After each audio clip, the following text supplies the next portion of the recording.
Жетінші, президент институтының қызметіне қатысты құрылтайдағы дауыс кворумы туралы. Бұл да жұмыс тобының отырыстарында жан-жақты талқыланды. Жұмыс тобы қазіргі Конституцияның 47-ші бабындағы қамтылған барлық рәсімдерді болашақ құрылтай моделінде қалдыруға болады деген байламға келді. Бұл тепе-теңдік тежемелік механизмін сақтауға мүмкіндік беретін қадам.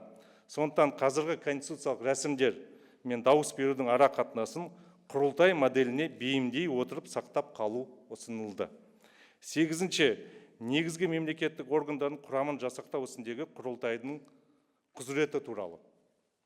Жұмыс тобының бұған қатысты ұсыныстарын мемлекет басшысы құрылтайда айтып өтті. Бір палаталы парламент үлгісіне көшуге байланысты заң шығарушы органның рөлін күшейту кезінде тежемелік тепе-теңдік жүйесін қамтамасыз ету өте маңызды.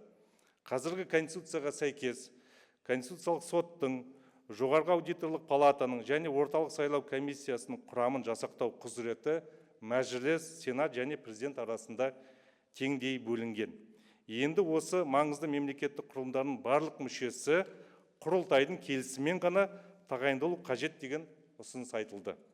Бұған қоса президенттің ұсынысы бойынша жоғарғы соттың барлық судьяларын сайлау құзыретін жоғарғы өкілді орган депутаттарына беру ұсынылды. Сонда құрылтай конституциялық органдарды қалыптастыратын бірден бір беделді ұйымға айналады. Бұл билік тармақтар арасында тежемелік тепе-теңдік жүйесін нығайту және ұлттық парламентаризм дамыту жолындағы маңызды қадам. Осылайша жұмыс тобы сенаттың ерекше қарауына кіретін өкілеттіктерді қайта қарады, ал мәжілістің өкілеттіктерін құрылтайға беру ұсынылды. Бұндай тәсіл күшті президент, ықпалды парламент, есеп беретін үкімет тұжырымдамасымен толық үндеседі.